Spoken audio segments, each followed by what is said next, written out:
Yeah. Yeah? All right. So, what's up, everybody? Thanks for clicking this video. Thanks for tuning in on Spotify, on YouTube. If you're going to join this space later or listening to it on the playback, welcome, welcome, welcome. This is Simon and AKDI Movie Reviews on X. I'm here with my beautiful wife. Say hi, boo. Hi everyone. Sorry. It's just not been the best day of my life, so but I'm ready. I'm ready to do the review. Let's go. Let's go. So yeah, we're going to be talking about this movie that was suggested from one of our longtime supporters, followers, great person with a lot of insight on movies. Violator sent this movie to us. I had never heard about it before. It's called Aguirre, The Wrath of God, the 1972 film by Werner Herzog. I hope I said that right. Did I say that right? I think so. Yes. Herzog. Herzog. Okay, Werner Herzog. He's a German film director. He's probably one of the most important German contemporary modern film directors. And this is considered one of his masterpieces. And it's a very interesting film. I can say that I did enjoy it watching it, but I can't say that, I loved it all the way. There's a lot to break down in this movie. What did you think about it after we finished watching it? I mean, right after we finished it, I was kind of impressed, but it wasn't like world changing. I wasn't like mind blown or anything. But I don't know. There was something very honest about it, so that's what I liked. But Yeah. now that I've been reading like more into it, how it was shot and stuff, which I will share later, I'm more impressed. Yeah, I feel like the movie is very minimalistic on the surface, but the deep story and lore behind it on how they got it made is probably, a movie in and of itself. You know what I Yeah. mean? And I think that applies to almost any movie that's made in the Amazon because this movie definitely reminded me of like Apocalypto and Cannibal Holocaust and like any movie that takes place in like, early America or Mesoamerica or, you know what I mean? Like that whole Yeah. space is it's deep. You got to be brave to shoot a movie in the Amazon. Wouldn't you agree? Yeah, definitely. And I'll share one of the facts now because I thought it was very interesting. Um, apparently, okay, so let's see. Okay, so yeah, apparently the director Herzog is like he took his actors and the crews into the this jungle, and they had like a lot of people were sick, and I think like his whole crew was like 8 people, which is a very small amount, and they were shooting like from the what is that thing that swims on the river raft, right? Yes. They were shooting on the rafts and stuff, so like it was very dangerous because they were literally also in the river and stuff like that. And like in one of his memories, the director said that he had to like put a gun into the main actor's head, the guy who plays Aguirre. He had to put a gun to his head to continue shooting because he was like just going crazy in the Amazons. Wow. Wow. I've heard that the main actor is considered one of the wildest actors in history. I did not click a video, but I did see it on YouTube that said this guy is, known for erratic behavior. And I think his name is Klaus Kinski. Klaus Yeah. Kinski. But actually in the movie, I feel like he's a bit reserved. He's more of a methodical madman than an erratic madman. What did you think? Yeah, I think so. I think that's also like um I don't know if that was his style or because he was just tired being in the Amazon, but it definitely showed up in like the movie as like a silent, effective actor. hmm All right. Well, let's break down the story. So, Aguirre takes place in colonial Peru. It's basically when Peru was first conquered by the Spanish conquistadors who make it there. The movie opens with what looks like, 1,000 people marching down from the Andes Mountains. And it's a mix of Spanish conquistadors wearing like half armor and the funny metal hats and stuff like that with their horses and alpacas and spears and guns. And then there's also like the natives marching with them as well. And they're pushing like the cannons, bringing also the llamas down too, carrying the food and stuff like that. And it's a very steep hill. The music is very eerie. It's very misty. It feels like you're being transported to some like mythical place, almost like Jurassic Park ish. It really takes you back in time, and I feel like this sets the tone for the entire movie because they really do a good job of making you believe like you're in this era, and everything feels so real and organic. What did you think about the opening scene? Yeah, I think opening scene was sort of like prologue for the movie because we see like these men with armors that don't belong there, and right from the start, it's like a bad omen, right? It's like they can't really walk comfortably because they have like all these heavy like stricting armors and stuff like that. They're carrying their the woman in the cube box thingies, and yeah, right from the start, it just feels like this is a failure a little bit. It also feels like they're coming down from this huge mountain like in the forest, so it also makes them look very small Mm-hmm. when you look at them. Mm-hmm. It's like nature versus men sort of thing. Like nature is so big, so powerful, and they're just like these small things in the Right. forest. Right. The crazy thing is, it's like you're seeing this sort of like as a failure, but then also at the same time, you realize that these guys won. Like the conquistadors, the people wearing these funny clothes, they actually won the war. They took over a whole country and stuff like that. And it's Yeah. because they have the guns and the tanks. And looking at this movie, like from our perspective, like we know like this is like bad. The idea of like colonialism and these people coming here and taking a whole country, it looks bad. But at the Hmm. time, it must have been so, kind of strange to see these foreigners come in with these, funny colored eyes, funny colored hair, and these funny suits, and they, take your land. It was something else. And so, Yeah. yeah, you And want to go ahead? Go sorry, ahead. just another interesting fact. I told this too, but I'll say it here as well. Yeah, so like the opening scene song or music was like made by a band called Popol Vuh. If I'm, I don't know if I'm saying that wrong, right, but it's like I think it's a German band, Hmm. and but no, sorry, it's not a German band. It's a Mayan band or something like that. I'm not really sure about the origins, but they do create like Mayan sort of ancient music, and they use like this choir organ instrument that they have, and it sounds like a choir, but actually it's all like artificially made, and Mm. the sound is coming from like a bunch of tapes inside the organ, and it's like connected to a piano or something like that. So I thought that was like interesting because it definitely sounds like a choir. Interesting. So Thomas Anderson jumped into the space. Also, Mad Villainy is here. Shout out to both of you. Thomas Anderson just left a very interesting tweet under our space right now. He says, not only was the main actor, Klaus Kalinske, a massive piece of shit on sets, he had sexual relationships with his daughter since she was a child, mirroring this movie. So that Oh just my takes god. that takes the movie to a whole nother level because we found that information before we started this space. But I thought the people on Letterboxd were talking about the character, but they're actually talking about the real actor. Acting, does that make you look at this movie differently? That the guy actually was like a pedophile, an incestuous pedophile? Does that change how you look at this film?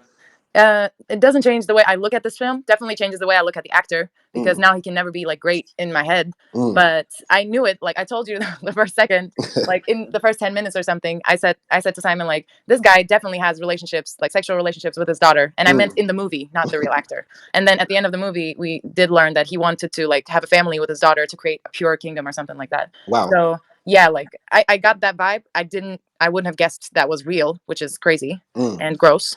I think that opens up a whole new can of worms. It doesn't make me look at the story differently because I do think this is an important film, but it does make me look at the production of this movie. Because number one, did the director know that Klaus was doing this? Was this like an open secret, like an R. Kelly type of thing? Like everybody knows Klaus sleeps with his daughter, but we're going to act like it doesn't happen because he's a great actor. And if that is so, is the director just as culpable too? Did he write this movie just for Klaus to play in it because he knows he could embody that role? Like that opens up so many questions that need answering. And Tom, if you have more information, Matt Villainy, if you have more information, let me know. But wow, this changes everything. I did like read a couple of things. I read that the director of this movie met the lead star when he was like young in Germany, and he saw him, and he was like, "I'm gonna write movies, and I'm gonna like write movies for this guy, and he's gonna star in it." Mm. So I don't know if he knew it at that time or if this was happening when the movie was shot. I have no idea, but I also heard that the main guy, the blonde guy, he chopped one of the extras' finger with a Wow. sword because he was irritated and he just swinged it and it just accidentally chopped one person's finger. Wow. So yeah, Wow. Wow. I Wow. did hear like I did read a lot of stuff that he was like an asshole in the set. Now, this is the thing. Like, we literally stopped watching this movie maybe like an hour ago, and then we jumped on the live. I had a class to get to, so I didn't do any research on the characters or the production that much. I really just reviewed the story, and I Mhm. don't want the outside stuff to influence us talking about the story because we're here to review movies, and then maybe a little bit of the culture or the stories behind them. You get what I'm saying? Okay, yeah, So I'd rather stick on that because I don't have a lot of information about that, and everything just sounds wild. I But know. but I'll just say, I wish more of that craziness from Klaus actually came out in the film because to me, in the film, he's so reserved and quiet, more like Machiavelli genius, mad villain genius, rather than serial killer madman. Do you get what I'm saying? Yeah, but I think that's also like realistic too. Like it's this movie is kind of like documentary ish. So I think like yeah, like if he's constantly yelling out, "I'm gonna kill everything, I'm gonna kill everyone." I mean, he does say crazy lines, like he Hmm. does say crazy stuff, but he also wants to like just keep everything to himself. I think Hmm. he has like conspiracies in his mind that he wants to like accomplish, and maybe that's why he's so reserved. Right, right. So yeah, fast forward in the story, these people are marching down from this mountain because they got the orders from the head honcho that they're going to, explore more of Peru that they recently conquered, right? And so Peru, and I know this just because I teach Peruvians, but not because I've been to the country. Peru is sort of like divided into three regions. You have the coast, like where all the major cities are. Then right after the coast, you have the mountains, and then right after the mountains, you have the jungle, right? So the people had the Spanish conquistadors had conquered basically everything up to the mountains, and they were sending more like white people down to invade the rest of the country, right? And so they make it down and they're marching through all the mud and the weeds of the jungle. And then they eventually get stuck. And so the head boss says, I'm going to send 40 scouts out to explore the rest. And you guys are so brave. And I'm sending three of you there. The first person is going to be in control. His name is Ursua. Ursua, you're in control of this. After that, you have your guy Aguirre. Aguirre is the second in command. And the third person in command is this fat guy who's a nobleman. And also for Aguirre, Aguirre is coming with his daughter. And Ursua is coming with his mistress, not his wife, his mistress. And the 200 Indian slaves will stay with me, Pizarro, right? So 40 guys go. It's like one black guy, a bunch of Spaniards, a few Indian slaves, and basically the three main characters, Aguirre, Ursua, and the fat guy. I forgot his name. But what did you think about that? Because as soon as I heard that, I was like, this is so stereotypical. White people always got to split up in a movie. When some bad things happen. I don't I know. What did mean, you think of that? it was just like I don't know. It felt like okay, you're like our last hope. and it felt like a bit like, I'm sending you, but if you don't come back, like, it's fine. A little, Hmm. it was kind of like that.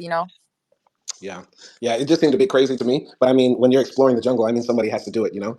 And it wasn't like they were doing this to save the larger community. They were going out there to explore more so that they could conquer more, right? Yeah. So they start marching forward, and they make it to this river that's raging with water, and they're trying to cross it. But the guys that they send out there get stuck in the water, and they're trapped in a circle. They can't get out of this, pocket of raging Amazon water, and so they're stuck there all night. Uh, and Aguirre and the other guys are just looking at them, and they wake up the next morning after hearing gunshots and explosions that night, and see that all the guys on the raft are dead, and the Indians had escaped basically. And so they're like, "Oh shit, what do we do?" And I was actually happy when that happened because you know what? I didn't want this movie just to be a bunch of like white folks whipping on the natives. Like I wanted to see like some get back, some fight back. You know what I mean? So I was Yeah. happy when that happened. What did you think? I mean, when I was kind of like confused, I was like, "What is going on?" Like here, there's night, there's day. I see them like trying, struggling, and the other ones are at the shore. And then there's like two of them in the forest, and I'm like, "Okay, what is happening? Is this going to be like the whole movie a little Hmm. bit?" But then I was also shocked when they died because there was like no music Hmm. hinting that they were going to die. There Hmm. was no sound effect hinting that they were going to die. It was just like night, and then they showed us this scene where they're dead on the boat. Hmm. And I don't know, I guess like one interesting thing about it was also that after they died, the two guys were talking amongst themselves and they were saying like, I think they got like shot by an arrow or something like that. Like they didn't know why they died. So Hmm. it could have been like either they committed suicide because they just couldn't handle the river anymore, or they were shot by the natives. So that was sort of like, a little bit adventure in Yeah. the story. Yeah. I mean, when they did die, it felt like, kind of quick, because like you said, it was nights and then day. And throughout the whole movie, there's not a lot of sound. At the beginning, they have this inventive way of making music, but there is no music generally throughout the movie. It's very minimalistic. And I wish that the movie did have more sounds of the jungle, more sounds of the raging Amazon, stuff like that, because it's just so quiet in the movie. And there's just enough like explosions, like during the night scene, and just enough like blood and death that keeps you awake in this movie. Because other than that, it's like a very slow burn. Yeah, but I mean, yeah, I do agree. Like, whenever someone gets shot by an arrow or something, it's like there's no sound effect and it's just like silence. Hmm. So, yeah, that is weird if you're watching a movie, but if you think about it in real life, death is like that. Like, when somebody dies, there's no sound effects. Like, it's silent and they just go, and it's like in a matter of seconds most of the time. Well, I'm gonna say that it's not really like that because there was the scene when the conquistadors look down on the raft from a cliff after the night turns into day, and they turn around, and then one of the conquistadors is picked up by a trap into the tree, and he doesn't scream at all. Like, what was that? Like when when the guy puts his foot in the trap and he's lifted up, he doesn't scream, he doesn't holler, and the rest of the guys just keep walking. Like that would never happen. Like, what are you I talking mean, about? maybe he was dead immediately. We don't know if somebody shot him with an arrow when he went up. So Hmm. like, we don't know when he died in that scene. Right. So maybe he was dead immediately. And I Hmm. mean, the other guy who saw him was like, "Help, help," or something like that. Right, right. I don't know. That just felt a bit unbelievable to me. And there are other scenes in the movie that are unbelievable, like when the guy gets his head cut off and he's still counting to 10. Like the movie does go a bit fantasy, in my opinion. A little bit, yeah, yeah. I mean, that's what separates it from being a true documentary, I Hmm. guess. Yeah, it's like a recreation documentary, but with a lot of Yeah, fantasy. yeah, like when they do those true crimes and they act out the scenes with other actors. It's kind of Yeah, like that. yeah, yeah, yeah, yeah. Excellent, excellent. But let me ask you. So we're going to talk about the women in this story soon. But let me ask you: would you ever go on an expedition like that? If I was living in that century, Yeah. no, Why? because I don't want to die. I'd rather be in Spain in my palace, eating grapes or something, drinking Uh-huh. wine. I don't know, just having hoes. But if you succeed, like you will be the queen of an entire new nation, right? You'll be like at Venice, queen of Peru. You get what I'm saying? Yeah, but fly me out when you conquer it, Daddy. Oh man, Matt Villainy said incest is crazy. Yeah, man, I didn't expect that to be in the movie, and I honestly didn't want that to be a part of the story because I was like, okay, we can tell the story without it getting that gross. Colonialism itself is gross. We don't have to add incest in it. Yeah, But but I think they were doing that a lot in that time. So right, right, right. All right. So basically, the conquistadors, now realize they're surrounded by Indians because some of the Indians had escaped, and also others are setting traps to kill them. So they make it back to base, and Ursua is still in charge, and he's like, "We're going to save our guys because they need a good Christian burial." Also, the priest is with them too, and he's backing up Ursua, right? But Aguirre is like, why don't we just leave them? We should hurry back, or we should continue on ahead, or something like that. And he's like, "No, we're not going to do that." And you can tell there's some tension between Ursua and Aguirre, right? And so then Aguirre makes a suggestion to one of the other guys, "Hey, I think that cannon got some rust on it. why don't you fire it, right? And so the guy fires the cannon and blows up the raft with all the dead, Europeans on it and stuff like that. And I was just wondering, why did Aguirre sort of like have that power over people? You know what I mean? Like he was the second in command, but still to do something like that, you're crossing a big line. You know what I mean? And how was he so able to convince people to do that? Do you think other people like saw him as like the true leader and Asua as weak at the beginning? What do you think? I think it was more like I don't. I think people didn't realize his madness in the beginning of the story. So I Mm-hmm. think it was more like him maybe promising people stuff, because Mm-hmm. he was talking about, oh, we're gonna be the richest men in the world. Oh, Mm-hmm. we're gonna take this place, and then we're gonna go to that place, and all of that. So I think he was just giving out sort of like empty promises, Mm-hmm. or maybe in his head those were real promises because he was mad. Mm-hmm. But I think that's why people followed him, because the people around him were also like, they wanted different things. Like that black man that was with him all the way, he was sort of longing for his freedom and some Mm-hmm. host, Mm-hmm. and also like some money and stuff like Mm-hmm. that. So I think everyone had like something to gain from his vision. Right, right. But I was just wondering what made Ursula look so weak. Maybe it was some jealousy too, because Ursula brought a bad little broad with him. So let's talk about the women, because like the women in this story, I feel like are very silent characters, but I feel like they're the motivations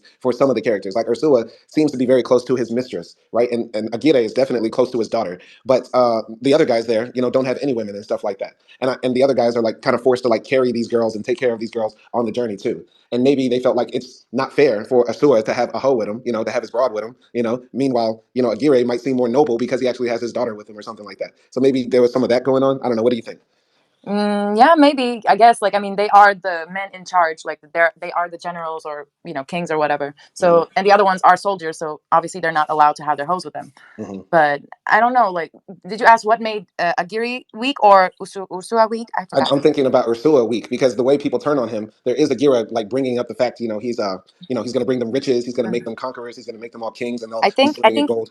I think he became like weak when those soldiers died, because I guess people were like, oh, like this is the second day and he killed like seven guys. Right, right. And seven guys died because of him. So they tried him, and he didn't defend himself. I don't know. Maybe he was just like, this guy is crazy. This mission is crazy, and I just want to die. Right, right, right. Mad Villainy made a funny comment. He said, "Not gonna lie, I like some hoes."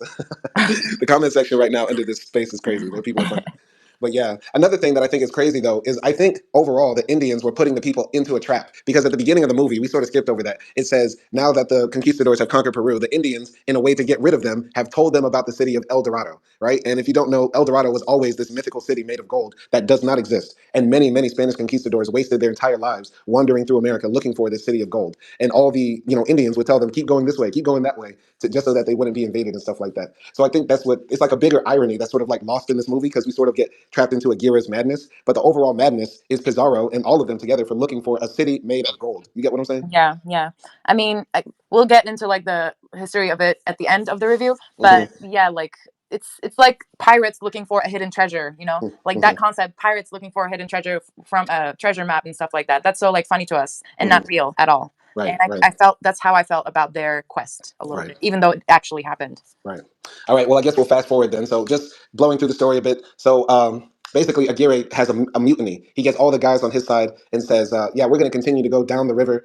We know it's been 1 week, and if we don't return, we're going to be, considered dead or lost or whatever. But we're going to continue going because there was another guy who disobeyed orders, Hernan Cortez, and when he disobeyed orders, he became the emperor of Mexico. We can do the same thing here. Follow me. We're going to be bold and be brave and take over this world, right?" And Ursula says, "Oh no, you ain't," and he gets shot in the neck. Bam! He gets clapped up right in front of his girl. And then another guy says, "I stand with Ursula," and Aguirre says, "Kill him." And he gets clapped up too. Everybody getting pow pow. And so, next thing you know it, all the enemies are down. Everybody's rocking with Aguirre. But then Aguirre says, "You know what we're gonna do? The new king is the fat man, right? I think his Yeah. name is Gonzalez, right? Gonzalez becomes the king, and there's like a sham election to make him the king. Why do you think Aguirre made him the ruler and not himself? Because I thought that was a bad move. I think that was a smart choice because he was dumb. Like the first time we see him ever in the movie, in the bigger army, Pizarro was saying like, my cousin or brother or something, he's gonna take over the army or something, like he's gonna be the first commander or whatever. Like we see him eating papaya or something, and Mm-hmm. he's not even like listening to what his commander is saying, and Mm-hmm. he's like just kind of like this dumb, just fat person. Like all he cares about is like eating and pooping and sleeping and probably like fucking hoes. Mm-hmm. And I think that's why he kind of used him as a pawn. Yeah, but my opinion is that that's a bad move because if you're going to take power, you have to go all the way with it. You can't just take the power and then give it to somebody else because later that bites Aguirre in the ass when he wants to finally kill Asure. He can't do it because the fat man says no, right? And at the beginning, Aguirre had all the people rocking with him, but then if he makes the other guy the king, he can divide loyalties, right? So in my opinion, if I was him, I just would have done everything right there, killed both of them, Ursula and the fat man. We're going to do this together, and eventually they were all going to die, but at least he would have did it on his terms, in my opinion. That's just my take. I don't know. Maybe he thought that he could control him easily and Yeah. not take all the responsibility of a king or something. I don't know. Right, right, right. But let's go here to Thomas Anderson. He left a funny comment. He said, this movie shows that the colonizers that many white supremacists proudly love because they think it's apex Aryans were actually dumb and disgusting thieves. Facts. I can't disagree with that. Yeah, What do you I think of that? mean, yeah, that's all I kept saying throughout the movie. I was like, "Why are you doing this? That's so dumb. Like, why are you Hmm. doing this? That's doesn't make sense," Hmm. and all of that. So yeah, definitely. I think there's two ways of looking at it because there is some truth in what Aguirre says when he says, fortune favors the bold. The bravest get rewards. Risk makes champions and stuff like that. You know what I mean? And because they did win, even if Aguirre dies, right? Peru does get colonized, right? And yeah, when we actually were to look at these people, if a camera was there and we saw the conquistadors, they would be sick psychopaths, right? So Yeah, that is something like we don't want to admire somebody who wants to sleep with their own child or enslave people and burn villages, but it's like two ways. You get what I'm saying?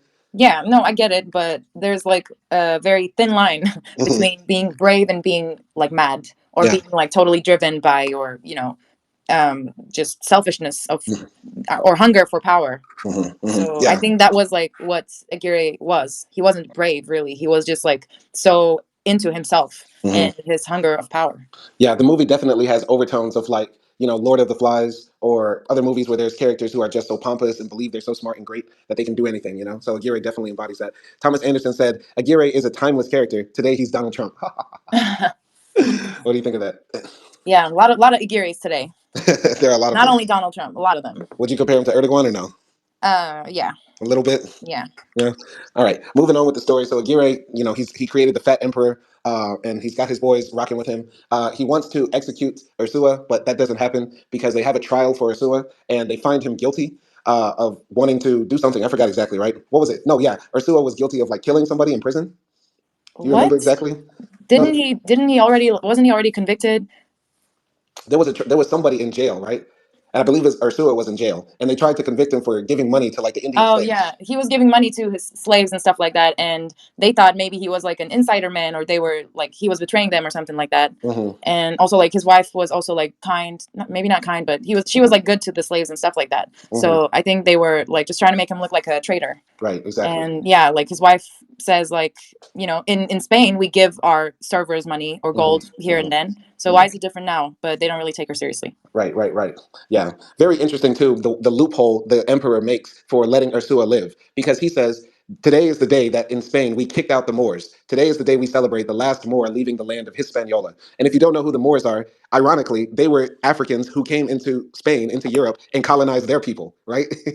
And now here they are in another foreign land trying to colonize another group of people, but they're celebrating the day that in their homeland they got rid of colonialism. I just can't Wow. get Okay, rid I of the didn't know irony. that.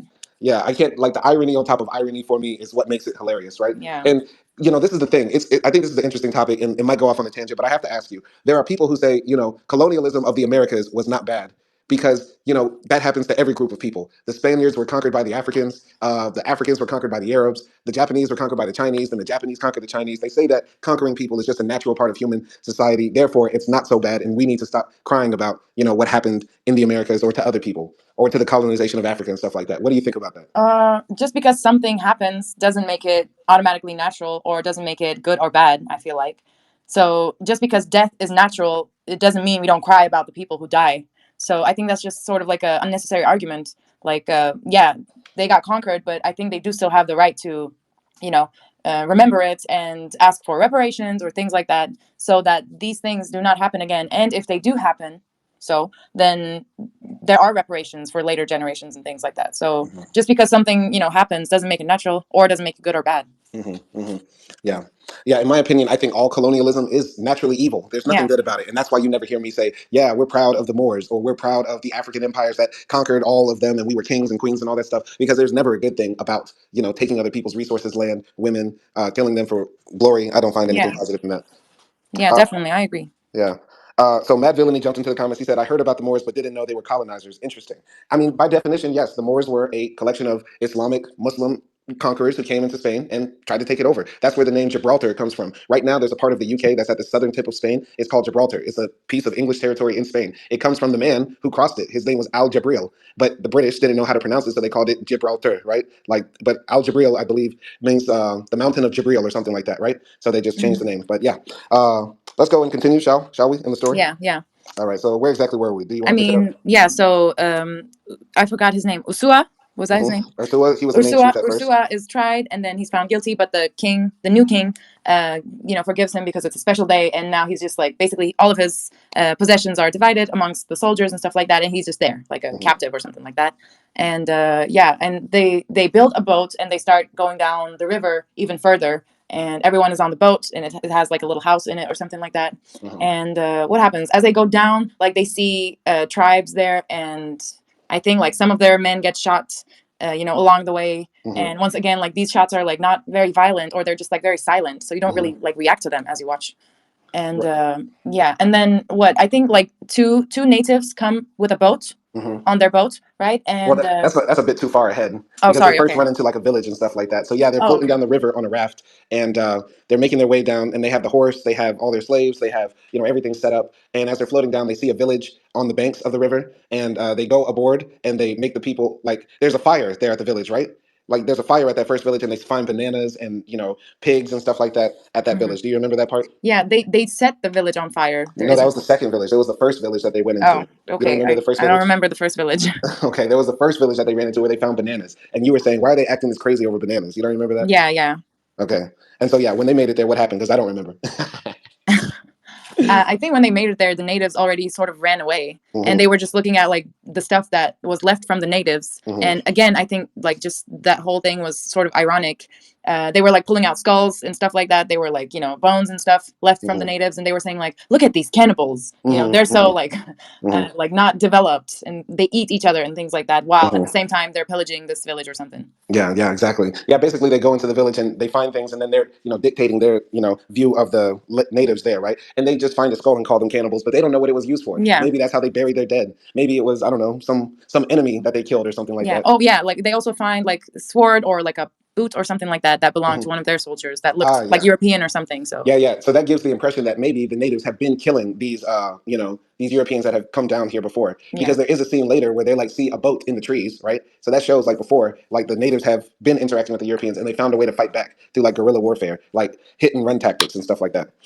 And yeah, Thomas Anderson jumped into the comments. He said Algarve, South area in Portugal. Yeah, that's another area. There are many places in Spain and Portugal that have Islamic names, and that's because of the conquest, the colonization from the Moors in Hispaniola. Very good point. Thank you, Thomas Anderson, for bringing that up. Yeah, moving on. So they're floating down the river and stuff like that. And yeah, it's really shitty. It does not look fun. It does Yeah, not it's look fun. like all of them are kind of starving a little bit at this point because they're running out of food to eat, and Mhm. they're yeah. Yeah, Um, it just looks really, it looks sucky. It's the worst cruise ever. This is the yeah. worst like trip to Jamaica. Like how you can do like rafting trips and stuff like that. This is really bad. You know, and yeah. And then Uh, what happens? Yeah, I feel like at this point the movie got like really kind of slow and still, and I felt like this was the time for like Aguirre to like turn up the madness and the craziness, but it was still like very slow burn, almost a bit sleepy for me because this was the point maybe you could have had music, the sounds of nature floating in, but it was all just Mm, very quiet. And as they're floating down this very slow moving river, all these people slowly start to like deteriorate and fight amongst each other. Meanwhile, the Indians are like shooting arrows at them every few days. They built like a protective unit from the sun, but still they all look very uncomfortable. And I find it interesting. We didn't talk much about the priest the entire time. What did you think yeah. about the priest on this voyage? I mean, I'm not a big fan of religion. Hmm. So to me, like, I guess like at these times, priests are kind of like they're committing the same sins as the conquistadors, as Hmm. the soldiers, in my opinion. But maybe they're not exactly like, doing it for their reasons. They're doing it like for, okay, I'm going to tell all these natives about Jesus, Hmm. sort Hmm. of point of view, which is still like, which is still colonizer mindset. Yeah. So I don't really have a lot of pity for him. I don't know if you do, but No. for me, he was just like trying to be, I guess, the voice of reason a little bit in the No, not at whole. all. What are you talking about?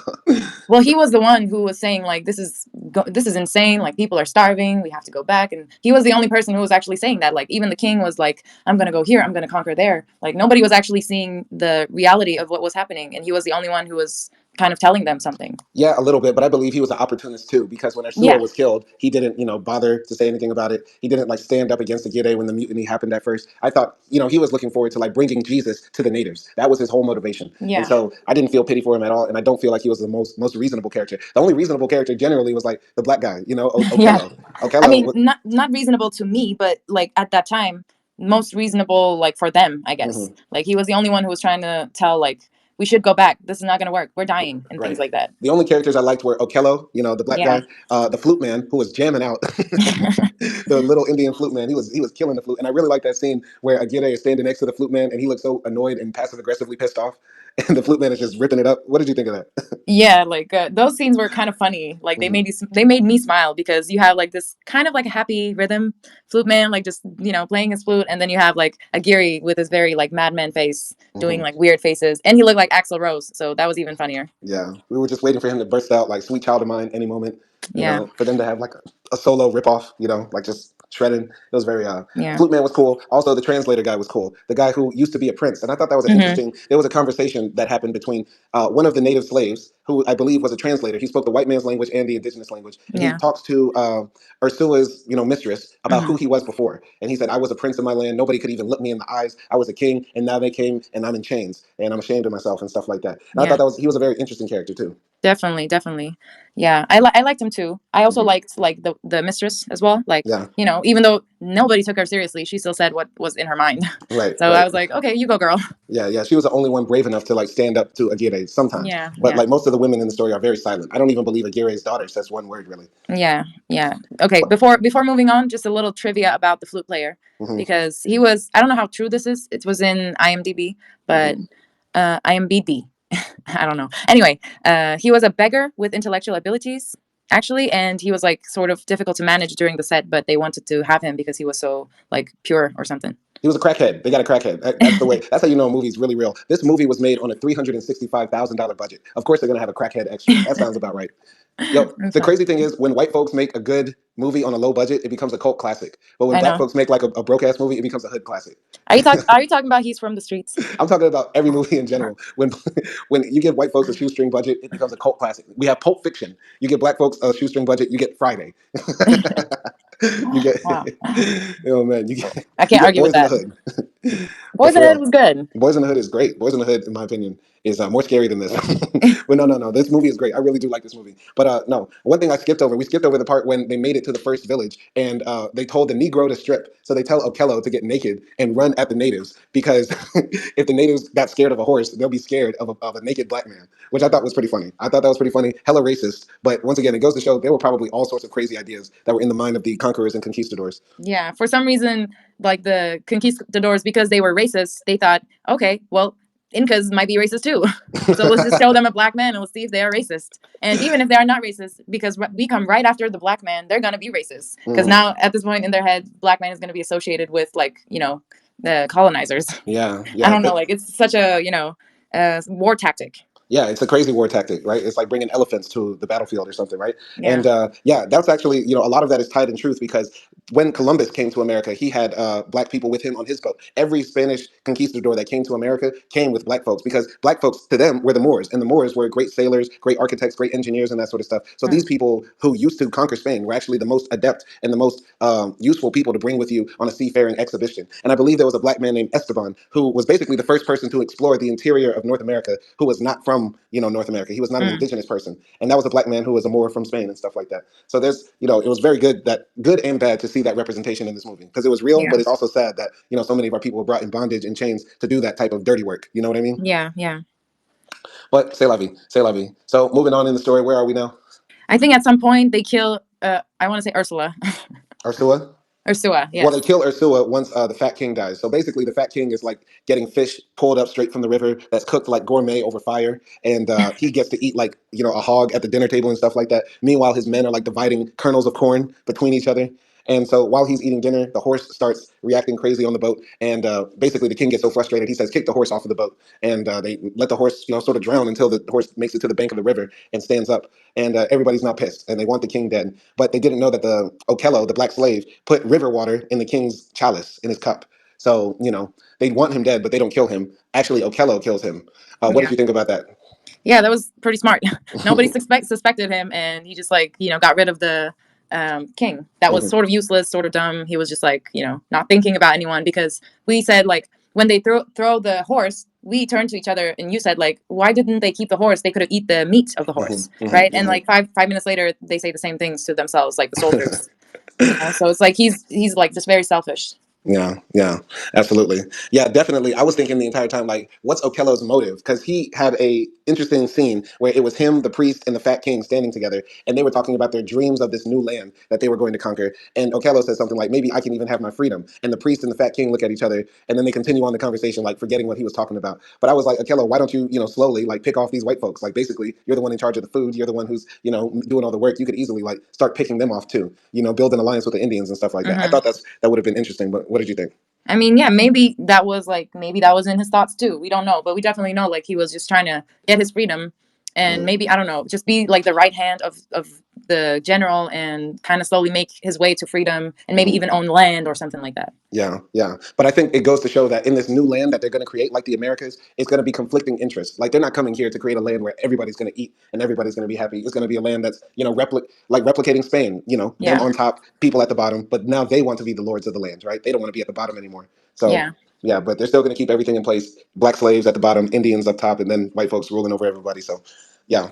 What else? What else happened in this scene? There's a lot of stuff that I think we're skipping over. yeah. The priest is like trying to write down the journey, but the people are getting so sick that they drink the ink. So now he can't even write his stories. Also, the fat king, before he dies, he's like writing in his notebook, "This is my land," and like and That he was goes so out to funny. dinner. Tell me, why do you think that was funny? Because it's like this guy's like just flowing down the Amazon River, not knowing he's gonna die. And Mhm. he's like, this land in my right and this land in my left are all mine. And the more we go, my kingdom grows bigger. Right now, it's like, 3 times the size of Spain. Right. And it's like, he's so unaware that Amazon is so freaking huge Mhm. and he Right. can't even like, grasp it.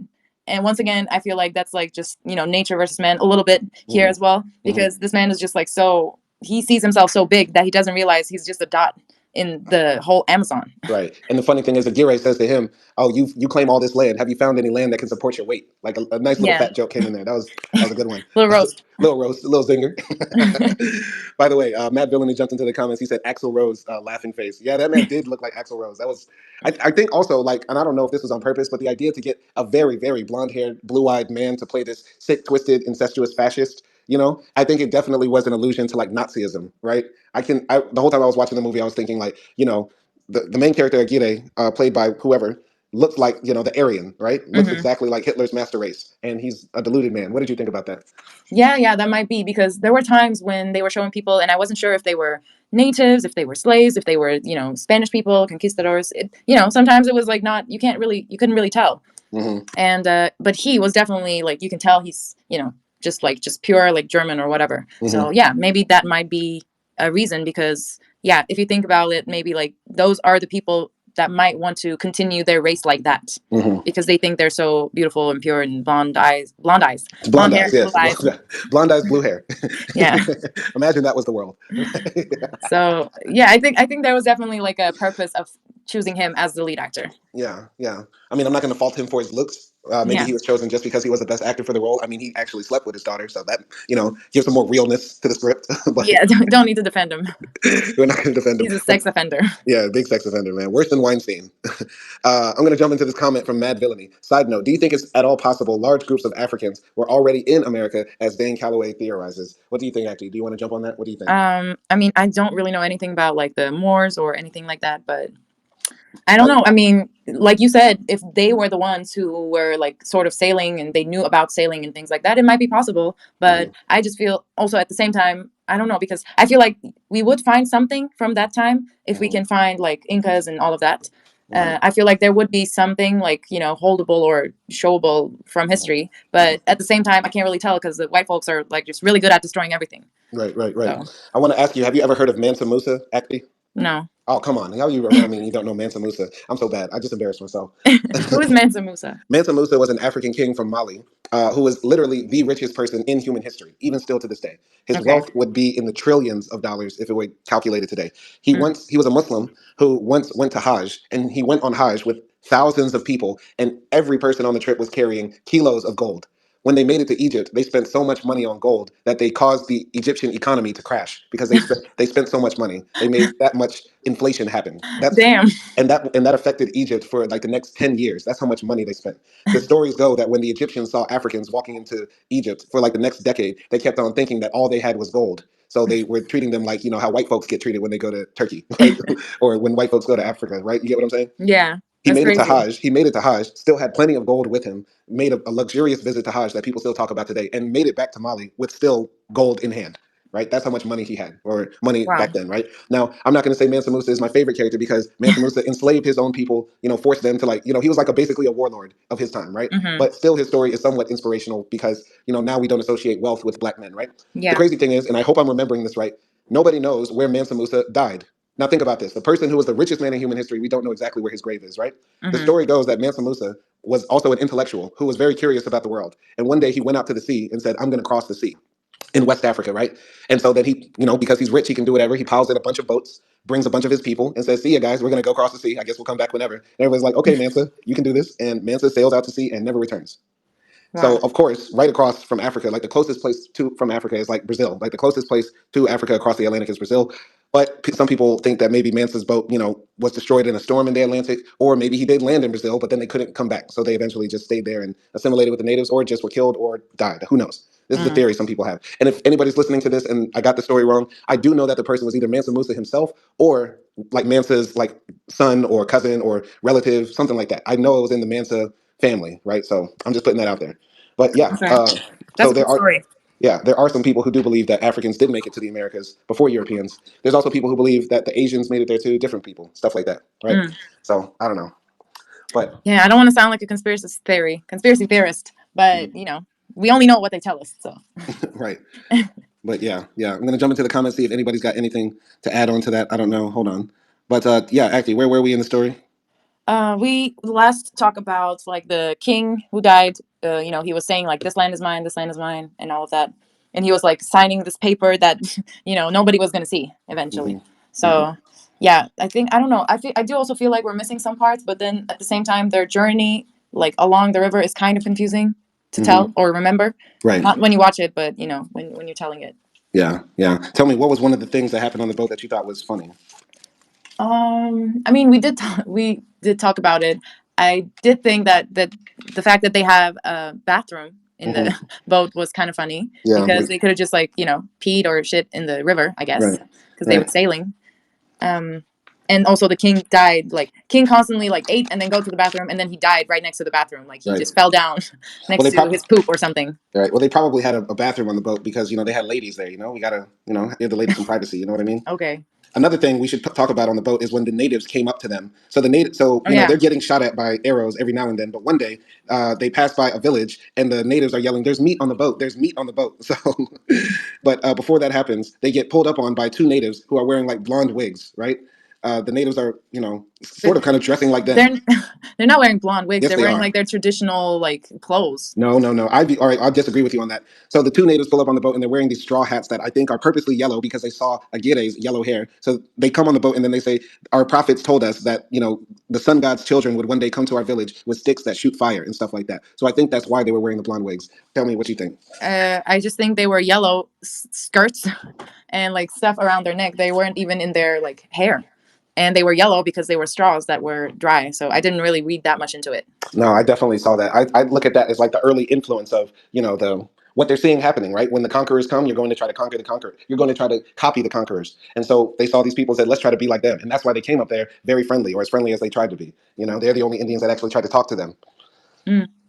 I don't know. Maybe that I just didn't see that. Mm. Anyway, so yeah, the Indians pull up and they're saying like, "We're coming here. We want to see you. We imagine you're God's children and stuff like that." And so the priest is very happy because he's like, "Did you hear the word of Jesus? Do you know about the Jesus?" And and the Indians are like, "Huh?" And they give them a Bible. They tell them that this is the word of God in a book. And the Indians had never seen a book, so the male Indian pulls it up to his ear, and then they instantly kill him because they think he's trying to blaspheme, like he's doing blasphemy. What did you think about that? Yeah, that was funny, definitely. Like That was because he not was like, funny. I mean, it was not funny that they killed him, but his reaction to because I sort of think religion is ridiculous. So it was funny for me that for me in my point of view, it was like, wow, these natives are smarter than the priest.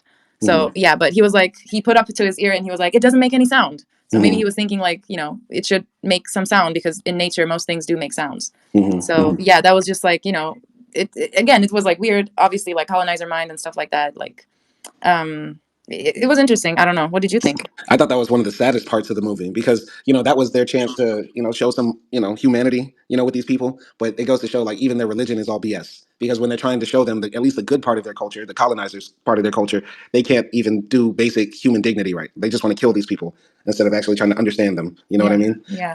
Sorry if that's too woke, right? No, no, But it's no, that. okay. I mean, yeah, they were like that from the beginning, so it didn't surprise me. I don't Mm. know. Yeah, yeah, I got you. I'm not attacking you, but I'm attacking people who say, "Oh, this is woke culture," to think like, "Oh, you have to understand other cultures and other people's differences." But that's what we sort of have to do. You know what I mean? Because like, these people didn't know the Bible, so why would you kill Yeah, them automatically just because they put a book to their ear? But that yeah. goes to show like, ignorance and stupidity. I'm going to look into Thomas Anderson. He left a very interesting comment. Her real life daughter, the guy who played Aguirre's real life daughter, looks like the daughter in the movie when she was young. She was also a famous actress. So you're saying that the girl Thomas Anderson that played Aguirre's daughter in this movie became an actress, and this is her in the pictures? Actually, I don't know if you can see because she looks like Lana Del Rey to me. She looks just like Lana Del Rey. Actually, I don't know if you're looking at the post. I'm trying to see. If you click under the Okay, where okay. it's, yeah, I think she looks like Lana Del Rey. Oh, yeah. I feel like I've seen her. Mm. Has she ever spoken up? Thomas Anderson, drop some more info because we're going to talk about that after we finish up the movie review. But drop some more info on her in the background so we could chop it up about that. But yeah, moving on from the story, basically they pull up to this village where they say like meat is coming, and the colonizers make it to the shore. They start burning down the village. The villagers run into the back and they're shooting arrows at the people. Many of the colonists die and get hit with arrows all over the place. Some of the Indians die too, but most of the colonists are just hungry. Like they don't have any food and they're just eating the ground because at least there's salt. Like they start licking the ground because there's salt on there, and they hadn't had Mhm. salt for a month. And so Yeah, and also the priest dies here too, right? He the gets shot. priest, the priest dies there. He gets shot. I think Yes. so. No, I think he died on the boat. I think he got shot on the boat. Remember, because he said, "This arrow can't hurt me. This is Mm. rain." Something like No, that. that was the black guy. No, that was the Oh, that priest was as the priest. well. Yeah, sorry. Yeah. So yeah, basically they make it there. Ursua had already been killed, right? Because the fat man died, and so Yeah, they yeah. killed him. They hung him, right? There was one scene here where like at this point, yeah, like the soldiers are just sort of like hopeless, and then these two soldiers are talking amongst themselves, and one of them is like, I drew the map and look at here, and he's drawing it like on the floor on the sand or something, like not sand but earth. And Mhm. yeah, and the other guy's saying like, I rather just join the Indians right now and things like that. And then like one of the, I don't know if it was Aguirre, but someone like hears them talking. I maybe it was Aguirre, I don't know. But then he just like slits the head of the guy Well, he there. decapitates him so quickly that he is still counting to 10 by the time his head rolls on the floor. Yeah. And it wasn't Aguirre; it was his homie. I believe his name starts with a Mm. P, Pachaco or something like that. Yeah, the guy who sings all the time. Yeah, he's always humming. He's really creepy. And yeah, also another thing, Ursua's mistress disappears into the forest with the natives, and she just runs away. And they try to track her down, but they can't find her as well. Which made me believe at first that she was part native. That was my theory. That she felt like maybe I don't belong here anymore with these people because they killed my man, and on top of that, they're killing my people too. But earlier you said that she used to live in Spain and she was a queen in Spain. So then it would be impossible for her to be an indigenous, half white, half indigenous queen of Spain, right? Because that didn't happen in history. So. I mean, yeah, in history, like they do refer to her as his wife, but Mhm. in the movie they don't say it. So maybe in the movie your theory can be right. Right, but how could a half Peruvian, half European girl become a queen in Spain and then want to come back and colonize Peru and then not know the land? Like it didn't make Mm. sense. You know what I Yeah, mean? yeah, a little bit, but I don't know. Yeah, I mean, if it would, if they did it like that, I think it would be interesting. Hmm. Yeah, yeah. But anyway, so that's sort of like close to the end of the movie. Many of the people die. Aguirre fully takes over. He's in full madness mode. They don't stay at the village. They go back on the boat and continue to float down, even though they could have stayed there. But the Indians are probably going to kill them that night. Plus, they burnt down the village instead of staying in the homes. And then slowly they descend into madness. The people are like looking at stuff, hallucinating. There's a boat in the tree. You think it's not real, but then they show that there is a boat in the tree, showing that other Europeans had tried to come there before and colonize the place. And also, the river can get so high that boats can get trapped at the top of the tree, showing that the nature that they're up against, the people that they're up against, they're unable to beat. And yeah, slowly but surely, all of them get hit with arrows, poison arrows, and the last man standing is Aguirre when even his daughter is killed, and that's sort of like the end of the movie. Uh, Yeah, and I mean, and at the end of the movie, he's still dreaming, and he has this like monologue to himself, and the boat is surrounded by these little monkeys, and he's speaking to the monkeys like they're his soldiers. That's what I got at least. And he's mhm. like, "We're gonna go. We're gonna be conquerors. I'm gonna be the king." And he's like so hallucinating so much that he's like now talking to the monkeys. And even though like everyone is dead, his daughter is dead. He's still won't let go of his like hunger for power. Yeah, yeah. You know what's funny? Matt Villainy is watching the movie now. He said that boy is jamming on the flute.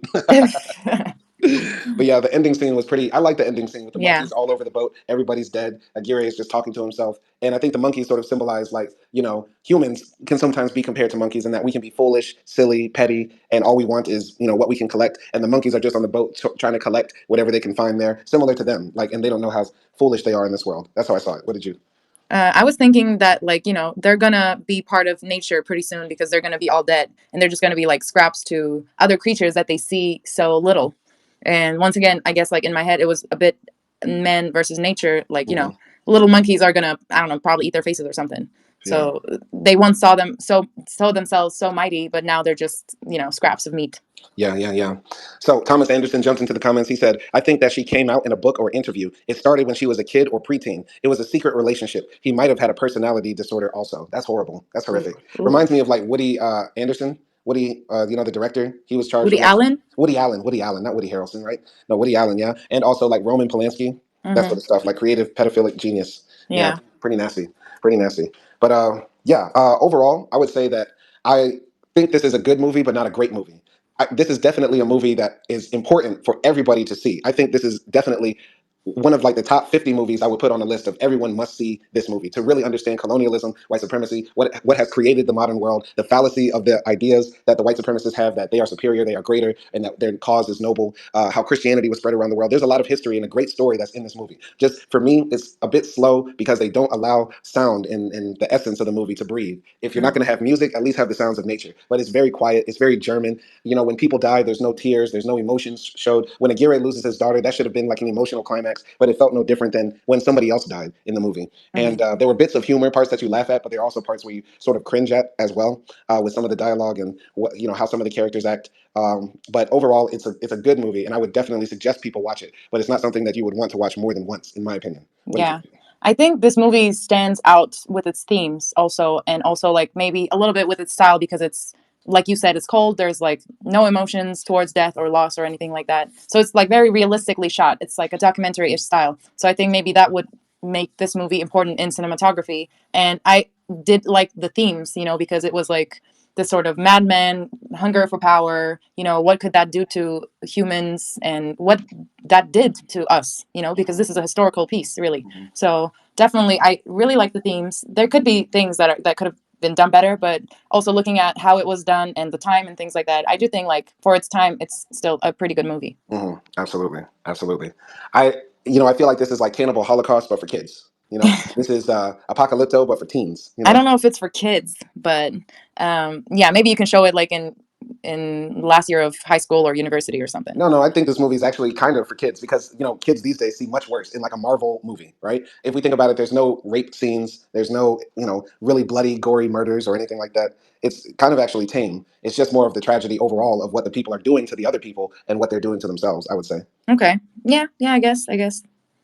All right, but overall, I would give it a 7.5. 7.5. Important movie, good movie. Just missing some things that I think would make it great. Also, the actor, they should have just let the reins off of this man. If he was acting crazy off camera, you're supposed to catch that. You know what I mean? Have him screaming at some Indian in German. Have him chopping off fingers. You know what I mean? Like, catch that. Put that on camera. Don't Yeah. have him be a cold, pissed off, angry, angsty man on camera. Let the wild man loose. You know what I Yeah, mean? I mean, a little bit of trivia, I guess. Like now that we're coming to the end of it as well, I read that the director actually for the last scene. I don't know about the other scenes, but for the last scene, he made the lead actor scream and do it like 15, 20 times. And then when he was tired, he actually shot the scene because he wanted him to be tired and sort of like hallucinating and just like that's sort of mindset and not like screaming or anything like that. I don't know if it was like that throughout the movie, but that's just for the last scene. And that's the But thing for me. I want to see the scream. I want to see the veins popping out of your neck. I want to see that you final want the just. Leo speech? Yeah, I want the Leo speech. I want that. Have you seen that meme of like Hitler in the room with his generals and he's like pissed off? Yeah. That's what I want. That Hitler is sort Yeah, of that like, Hollywood effect. yeah, you know what I mean? Just let it rip, because the whole movie is so reserved. That's why you just got to let it rip at that last scene. But, it's a different style. Germans have a Yeah. different way of doing things. So, I feel it. Yeah, I guess. I mean, they definitely restrain from like anything flashy. But Yeah. yeah, I my overall score would be I don't know, 7.5 is a good score. So I'm going to agree on with you on that.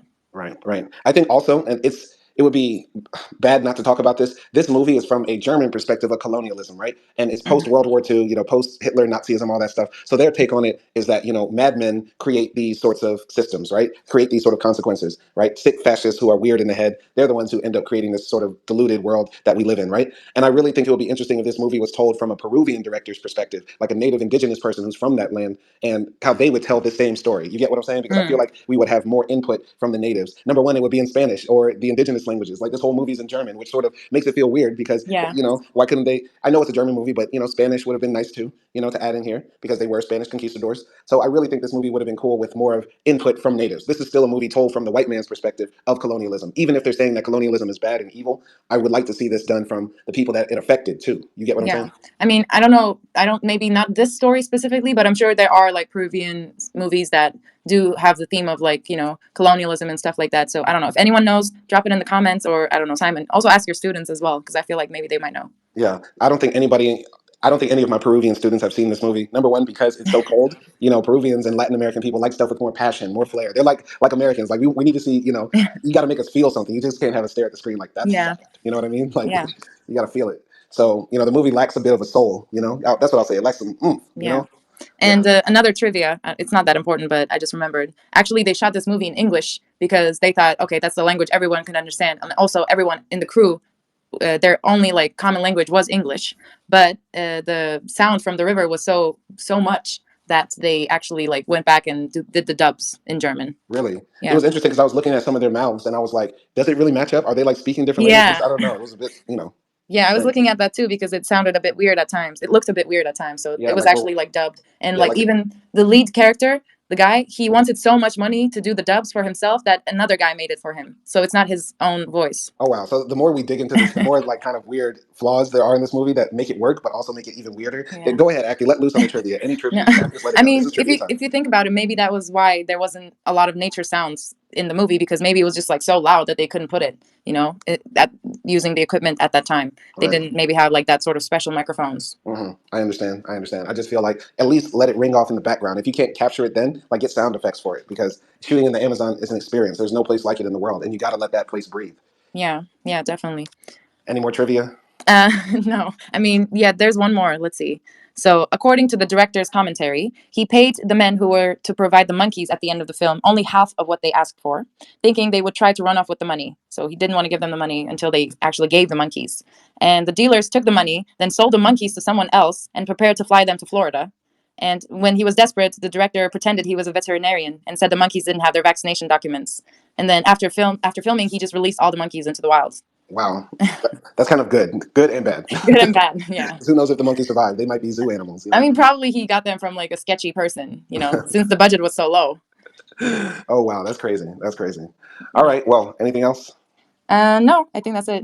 All right. So this has been the review for Aguirre, The Wrath of God. If you love this movie, let us know more things about it. Let us know what your take is on this movie if you've seen it before. Send some more movie requests to us because we will be covering as many films as possible from anywhere in the world. We'll check them out. But up next, we got a long list of some major films that came out that I really, really want to review. Book of Clarence is out, the new movie with Lakeith Stanfield. Definitely, that is up next. Then we have Mami Wata, the Nigerian movie that I believe is the first movie from Africa to like win at Cannes. The first Nigerian movie made in Pidgin English to win at Cannes. That's out, so that's up next. Then also, oh man, something else was on my mind. American Fiction, the movie that was considered like one of the best movies of 2023, is definitely up next. There was another one, Color Purple, the remake. We're gonna do that and see if it's as good as the original. That was one of the first ones we did. That's up next.